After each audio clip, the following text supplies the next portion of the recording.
Hello class, welcome to Sony study point. आज हम discuss करने वाले हैं ग्रामीण विकास का। इवनिंग में जो पेपर हुआ था, मॉर्निंग में जो पेपर हुआ था 13 सितंबर 2015 को, उसका डिस्कशन हमने कर दिया है पहले पार्ट में। और आज हम आपको कराने वाले हैं उसी दिन 13 सितंबर 2015 को जो इवनिंग में यानी कि सेकेंड शिफ्ट में जो पेपर हुआ था, उसमें ग्रामीण विकास की पूरी जानकारी, जो 25 क्वेश्चन पूछे गए हैं उन्हीं का हम डिस्कशन कराने वाले हैं। तो चलिए देखते हैं। उत्तर प्रदेश के निम्नलिखित शहरों में से किस से पीतल उत्पादों का अधिकतम निर्यात किया जाता है? तो यहाँ पर आप देख रहे हैं कि पहला क्वेश्चन ये आया है कि आखिर निर्यात किसका किया जाता है, अधिकतम निर्यात किस चीज़ का किया जाता है। ठीक है, तो आप देख रहे हैं मुरादाबाद, वाराणसी, कानपुर और लखनऊ। तो मुरादाबाद इसका सही आंसर हो जाएगा। मुरादाबाद में क्या होता है कि पीतल के जो बर्तन हैं इनका निर्माण किया जाता है, पीतल के बर्तनों को बनाया जाता है। जो मुरादाबाद है, इसका जो निर्माण है यानी कि इसकी स्थापना जो है वो शाहजहाँ के पुत्र मुराद बख्श द्वारा की गई थी। इसीलिए मुराद बख्श, तो मुरादाबाद का नाम मुराद के नाम पर ही पड़ा है। जो मुरादाबाद है ना, ये राम गंगा नदी के किनारे बसा हुआ है। आप देख रहे हैं वाराणसी, वाराणसी का नाम है बनारस और काशी के नाम से भी इसे जानते हैं। ये जो है ये गंगा नदी के किनारे शहर बसा हुआ है और ये बहुत पवित्र स्थान है।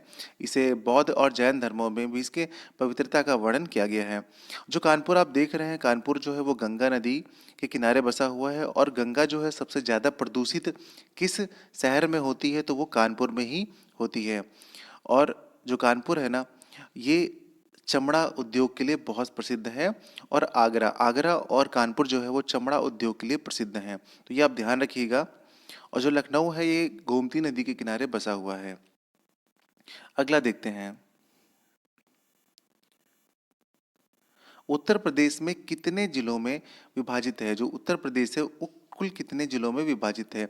तो इसका सही आंसर हो जाएगा 75। तो देखिए, जो मॉर्निंग में एग्जाम हुआ था उससे काफ़ी क्वेश्चन यहाँ पर मैच कर रहे हैं, क्योंकि उसमें पूछा गया था उसमें कितने मंडल हैं। तो देखिए 18 मंडल हैं टोटल उत्तर प्रदेश में। और यहाँ पर पूछा गया है कि इसमें कितने ज़िले हैं, तो ज़िले जो है वो 75 हैं। तो जो डेटा है वो फिक्स है और क्वेश्चन जो है बार बार रिपीट होते हैं, तो आप इनको ध्यान से देख लीजिएगा। तो काफ़ी क्वेश्चन वही हैं जो बार बार रिपीट होते रहते हैं। आप देखेंगे कि रिलेटेड क्वेश्चन ऐसे हैं, कम से कम 25 क्वेश्चन में से 17 से 18 क्वेश्चन ऐसे हैं जो सेम टू सेम बस उसके आसपास के क्वेश्चन जुड़े हुए हैं। ठीक है, तो आप देख लेंगे तो आपको आइडिया लग जाएगा। उसी हिसाब से तैयारी करनी है क्वेश्चन को देखने के बाद।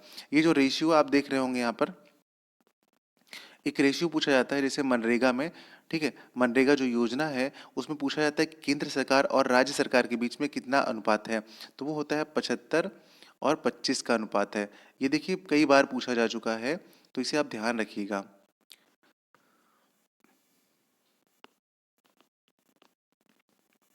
अगला क्वेश्चन है हमारा, अंबेडकर विशेष रोजगार योजना के अंतर्गत परियोजना की इकाई लागत डैश से कम नहीं होनी चाहिए।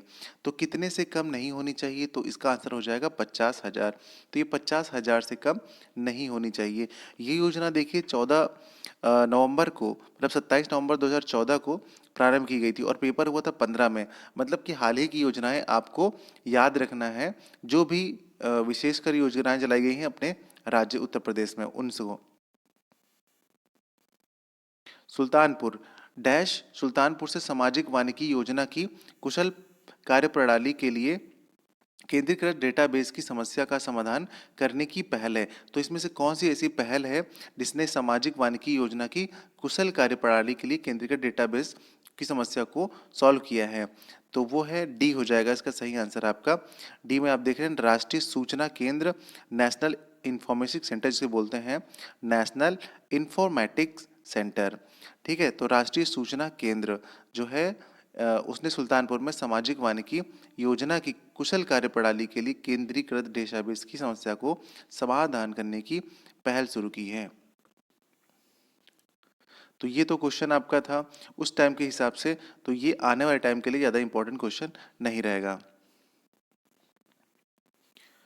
यहाँ से देखिए एक क्वेश्चन ये पूछा गया, उत्तर मध्य रेलवे का मुख्यालय कहाँ है? तो ये आपका स्थित है इलाहाबाद में। तो इलाहाबाद का अब प्रेजेंट टाइम में जो नाम है वो हो गया प्रयागराज। और इसका जो बताया जा रहा है कि उत्तर मध्य रेलवे का मुख्यालय वो इलाहाबाद ही है। और इलाहाबाद में स्थित है क्या इसका मुख्यालय? कहाँ पर? सूबेदारगंज में। इसकी स्थापना जो है वो 2003 अप्रैल में हुई थी। इसके अंतर्गत जो मंडल आते हैं वो है इलाहाबाद, आगरा और झांसी। ये 3 मंडल इसके अंतर्गत आते हैं। भारत में स्थित किस शहर को विश्व का सबसे पुराना शहर माना जाता है? तो देखिए, सबसे पुराना शहर जो है ये है वाराणसी, जिसे काशी और बनारस के नाम से भी जानते हैं। सारनाथ पर तो पहली बार गौतम बुद्ध जी ने अपना उपदेश दिया था, और नगर में वहाँ पर उनका परिनिर्वाण हुआ था, मतलब वहाँ पर वो अंतिम दिनों में थे और वहाँ पर उनकी मृत्यु हो गई थी। और आगरा तो मैंने आपको बता ही दिया है कि आगरा जो है ये चमड़े के उद्योग के लिए बहुत फेमस है, और इसकी स्थापना जो है सिकंदर लोदी ने 1504 ईस्वी में की थी। तो ये इतनी सारी बातें हैं जो यहाँ से काफ़ी ज़्यादा पूछी जाती हैं। चमड़े की वस्तुओं के लिए प्रसिद्ध जिले हैं। देखिए, ये प्रश्न पूछ भी लिया गया है, तो यहाँ पर आपका आंसर क्या हो जाएगा? देखिए, पहला वाला ऑप्शन हो जाएगा का आगरा और कानपुर। मैंने दोनों आपको बताया है कि आगरा और कानपुर दोनों के दोनों जो हैं चमड़े की वस्तुओं के लिए प्रसिद्ध हैं। और अभी से पहले पीतल की वस्तुओं के लिए जो हमने पीछे देखा था वो मुरादाबाद था, तो जो पीछे आपको मैंने बताया है।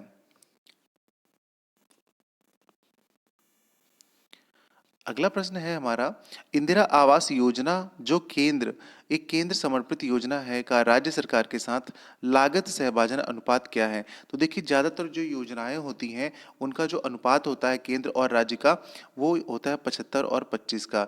तो अगर आप कभी इसका आंसर ना पता चले, कोई नई योजना ऐसी आ जाए और आप उसको छोड़ना चाह रहे हैं, तो ज़्यादातर इस पर टिक लगा दीजिएगा।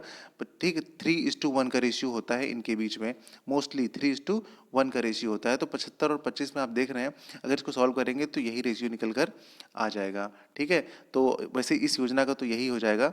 और जो आप इसके बारे में देखिए, कुछ इंपॉर्टेंट फैक्ट भी है कि इंदिरा आवास योजना को जो नाम बदलकर 2016 में प्रधानमंत्री आवास योजना कर दिया गया था। तो ये बहुत इंपॉर्टेंट प्रश्न बनता है यहाँ से कि प्रधानमंत्री आवास योजना का नाम किस योजना के नाम पर रखा गया है और कब इसे परिवर्तित किया गया है? तो 2016 से। तो आप ध्यान रखिएगा। और पहले जो इसमें आर्थिक मदद दी जाती थी वो 45,000 रुपये दी जाती थी, उसको बढ़ाकर कितना कर दिया गया है? तो उसको बढ़ाकर 70,000 रुपये कर दिया गया है। और इसका रेशियो तो आपको यहाँ पर बता ही दिया गया है। तो इतनी सारी जानकारी आपको याद रखनी है इस प्रश्न से। अगला प्रश्न है कि भू कृषि का रिकॉर्ड कौन सा है? इसमें से कौन सा ऐसा है जिसमें भू कृषि का रिकॉर्ड रखा जाता है? तो इसका सही आंसर हो जाएगा गिरदावरी। जो गिरदावरी है इसमें ही भू रिकॉर्ड रखा जाता है। अगला हमारा प्रश्न है, एक बिस्वा का एक बीघा से क्या अनुपात होता है? इस प्रश्न में ही इसका आंसर बताया गया है कि एक बिस्वा का एक बीघा से। तो एक बीघा से क्या होता है, जो बिस्वा का अनुपात रखा जाता है वो 20वां पार्ट होता है। ठीक है, तो एक बिस्वा। और यहाँ पर देख रहे हैं इसके बारे में कुछ बताया गया है कि हरियाणा में जो एक एकड़ है वो 4 बीघे के बराबर होता है। और उससे भी इम्पोर्टेंट यहाँ पर ये बात आपको ध्यान रखनी है कि ये क्षेत्रफल मापने की इकाई है। कुछ नहीं, आपसे सिर्फ इतना पूछ लिया जाएगा कि ये जो एक बिस्वा है ये क्या मापने की इकाई है, मतलब। तो कुछ आपको दे दिया जाएगा, लंबाई, क्षेत्रफल, या किसी का आयतन, कुछ भी करके मतलब दे सकते हैं ऑप्शन में। तो ये क्षेत्रफल मापने की इकाई है, तो आप इसे ध्यान रखिएगा। एक एकड़ कितने वर्ग गज के बराबर होता है? तो ये आप ध्यान रखिएगा, ये होता है 4,840। ठीक है, तो इसके बराबर होता है एक एकड़ में 4,840 वर्ग गज होता है। और एक एकड़ में आपका 43,560 वर्ग फुट होता है। और एक एकड़ में 3 बीघा और 8 चटक होते हैं, और 16 चटक में एक कट्ठा होता है। ठीक है, तो आप ये चीज़ें ध्यान रखिएगा। अगला प्रश्न देखते हैं। अगला प्रश्न ये है कि जो आपका NREGP का पूर्ण रूप क्या है?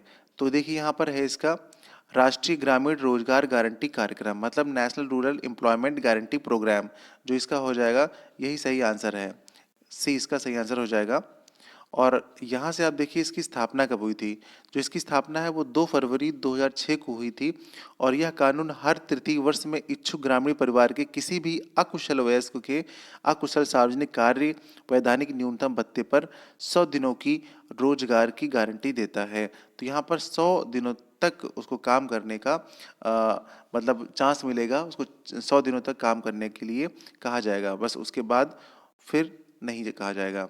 तो आप यहाँ देख सकते हैं, सबसे पहले तो यही ध्यान रखना है कि 2 फरवरी और 2006 को इसकी जो है स्थापना हुई थी। अब तक ये विश्व का सबसे बड़ा रोजगार कार्यक्रम है, तो इसलिए इससे जुड़ी हुई हर एक इम्पॉर्टेंट जो बात होगी वो आपको याद रखना है, क्योंकि तब भी इससे प्रश्न बना बना था और आने वाला जो एग्ज़ाम है इसमें भी यहाँ से प्रश्न पूछा जाएगा। देखिएगा, बिल्कुल यहाँ से पूछा जाएगा। जो आपका नरेगा और मनरेगा है, इन दोनों से तो 100% यहाँ से 1-2 क्वेश्चन आने ही आने हैं। अगला देखते हैं कि जिला अस्पताल के लिए भारतीय लोक स्वास्थ्य मानकों के अनुसार 10 लाख जनसंख्या वाले प्रत्येक जिले में कम से कम कितने बिस्तर होने चाहिए। तो ये क्वेश्चन उस टाइम के हिसाब से पूछा गया था जब वहाँ पर जब करंट का क्वेश्चन बना होगा, तो उस टाइम से। तो ये एक हिसाब से करंट का स्टैटिक क्वेश्चन है। तो यहाँ पर देखिए 10 लाख जनसंख्या वाले प्रत्येक जिले में, मतलब एक ऐसा जिला है जहाँ पर 10 लाख जनसंख्या निवास करती है, तो वहाँ पर कम से कम जो हॉस्पिटल है उसमें कितने बिस्तर होने चाहिए। तो कम से कम 300 बिस्तर होने चाहिए। अगला प्रश्न ये देखते हैं कि घरेलू व्यक्तिगत और जल हीटर के लिए आर्थिक सहायता योजना के अंतर्गत उत्तर प्रदेश राज्य में क्या प्रोत्साहन दिया जाता है। तो किस पर छूट दी जाती है। तो यहाँ पर जो छूट है वो बट्टा पर छूट दी जाती है। किस पर? बट्टा पर छूट दी जाती है। अगला क्वेश्चन देखते हैं, उत्तर प्रदेश की प्रमुख व्यावसायिक फसल क्या है। तो देखिए उत्तर प्रदेश की जो प्रमुख व्यावसायिक फसल है वो है आपकी गन्ना। तो इसका प्रश्न मॉर्निंग में पूछा गया था, ठीक, गन्ने से रिलेटेड, कि सबसे अधिक जो मिलें हैं यहाँ पर वो किस चीज़ की हैं। सबसे अधिक मिलें मतलब कहाँ पर हैं, तो उत्तर प्रदेश में है, और वो चीनी की मिलें हैं, क्योंकि गन्ना का सर्वाधिक उत्पादन उत्तर प्रदेश में ही किया जाता है। तो चीनी जो कि गन्ने से बनाई जाती है, इसलिए ये प्रमुख प्रमुख फसल है। तो उत्तर प्रदेश की प्रमुख व्यावसायिक फसलों में सबसे सर्वश्रेष्ठ जो नाम आता है वो गन्ने का ही आता है।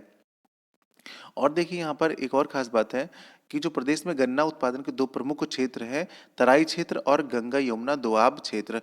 इनको आप बीच बीच में रीडिंग करते रहिएगा ताकि आप भूल ना जाए। तराई क्षेत्र, गंगा यमुना दोआब क्षेत्र।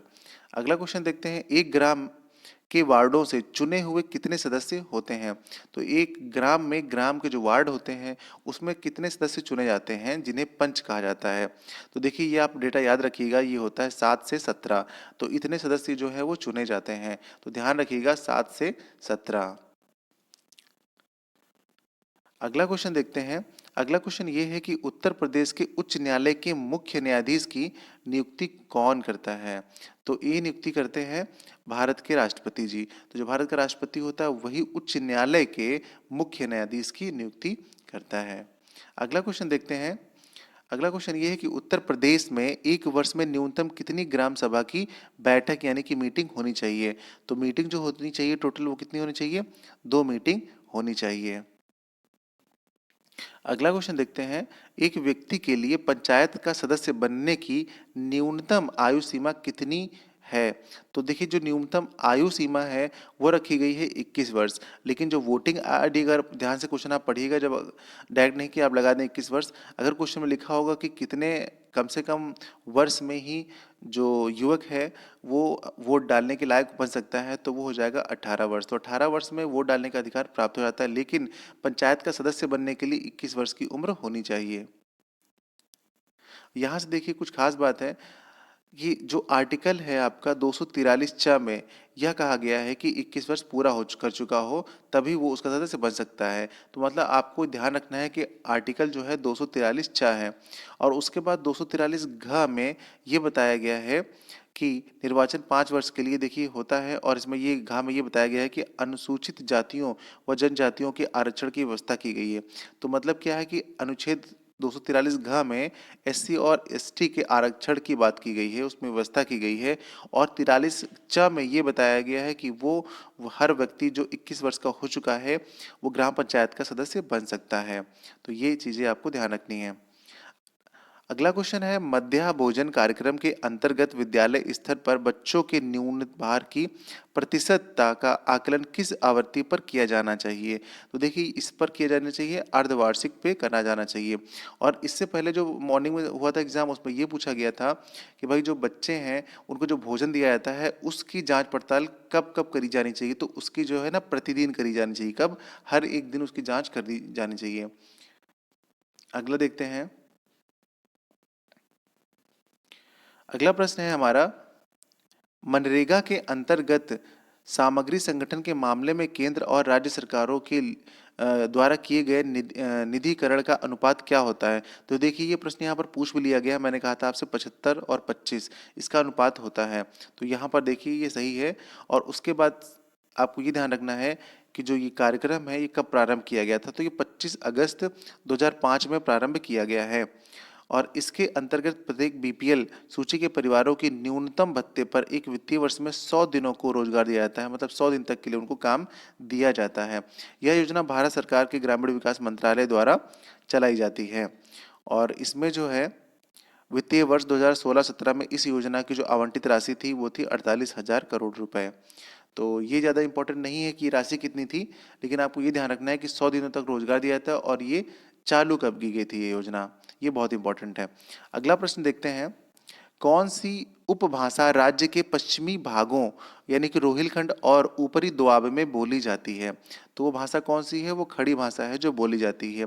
खड़ी बोली का अर्थ होता है खरी अर्थात शुद्ध अथवा ठेठ भाषा, ये बोला जाता है। ठेठ हिंदी बोली भाषा को उस समय संबोधित किया गया जब हिंदुस्तान में अरबी, फारसी और उर्दू भाषा का चलन था। जब इन भाषाओं का चलन था तभी यहाँ पर शुद्ध और ठेठ भाषा बोली गई। यह भारतीय संविधान द्वारा राजभाषा के रूप में स्वीकृत है। खड़ी बोली पश्चिमी रोहेलखंड गंगा के उत्तरी दोआब में बोली जाती है। तहसील स्तर पर सरकारी निकायों को क्या कहा जाता है? तो तहसील स्तर पर जो सरकारी निकाय होते हैं उनको पंचायत समिति कहा जाता है। क्या कहा जाता है? पंचायत समिति कहा जाता है। अब देखिए यहाँ से पंचायत समिति के बारे में कुछ इंपॉर्टेंट, पंचायत समिति तहसील के रूप में भारत में सरकार की स्थानीय इकाई होती है। पंचायत समिति सभी गांवों पर समान रूप से कार्य करती है और इसको प्रशासनिक ब्लॉक भी कहते हैं। क्या कहते हैं? प्रशासनिक ब्लॉक भी कहते हैं किसको? पंचायत समिति को। इस संस्था को विभिन्न राज्यों में भिन्न भिन्न नाम जैसे कि मंडल प्रजा परिषद आंध्र प्रदेश में कहा जाता है, तालुका पंचायत गुजरात में कहा जाता है और मंडल पंचायत इसे कर्नाटक में कहा जाता है।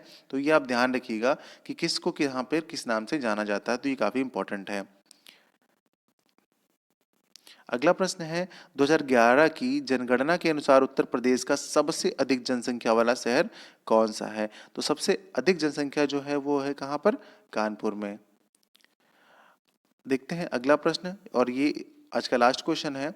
हाल ही में केंद्र सरकार को प्रस्तुत की गई सी रंगराजन की रिपोर्ट के अनुसार कोई व्यक्ति जो ग्रामीण क्षेत्र में रुपए डैश से अधिक खर्च करता है उसे गरीब नहीं समझा जाएगा। तो इसका सही आंसर देखिए हो जाएगा 32 रुपए। अगर ग्रामीण इलाकों में कोई 32 रुपए प्रतिदिन खर्च करता है तो उसे गरीब नहीं माना जाएगा। और वहीं शहरी इलाकों में अगर वो 47 रुपए प्रतिदिन खर्च करता है तो उसे गरीब नहीं माना जाएगा। यानी कि 47 रुपए प्रतिदिन, और वो महीने में कितना खर्च करेगा? 1407। अगर उसने खर्च किया पूरे महीने में तो उसे गरीब का दर्जा नहीं दिया जाएगा। और अगर ग्रामीण क्षेत्र में किसी ने 972 रुपये प्रति माह खर्च कर दिया तो उसे गरीब नहीं माना जाएगा। तो उम्मीद करता हूँ ये वीडियो आपको पसंद आया होगा, और मिलते हैं अगले वीडियो में। अगले वीडियो में हम डिस्कस करने वाले हैं चकबंदी लेखपाल के प्रश्न। ये राजस्व लेखपाल के प्रश्न थे, अब चकबंदी लेखपाल के प्रश्न हम आपको बताएंगे। वो भी 2 एग्जाम हुए थे 2015 में, तो उनको भी हम लेकर आने वाले हैं कल आपके सामने। तो रिवीजन पहले कर लीजिए, मतलब पहले ये देख लीजिए कौन कौन से प्रश्न आ रहे हैं, किस टाइप के पूछे जा रहे हैं, उसके बिहाफ पर आप पढ़ेंगे तो ज़्यादा अच्छा लगेगा, क्योंकि तैयारी उस हिसाब से होनी चाहिए एग्जाम के ओरिएंटेड। ऐसा नहीं कि हम कुछ भी पढ़ने लगे। बहुत सारा देखिए ग्रामीण समाज में भी बहुत सारा सिलेबस है, लेकिन सिर्फ उतना ही इंपॉर्टेंट होना चाहिए जिससे ज़्यादातर प्रश्न पूछे जाते हैं जहाँ से। ठीक है, तो चलिए मिलते हैं अगली क्लास में। आप सभी का हमसे जुड़ने के लिए, हमारा वीडियो देखने के लिए बहुत बहुत थैंक यू।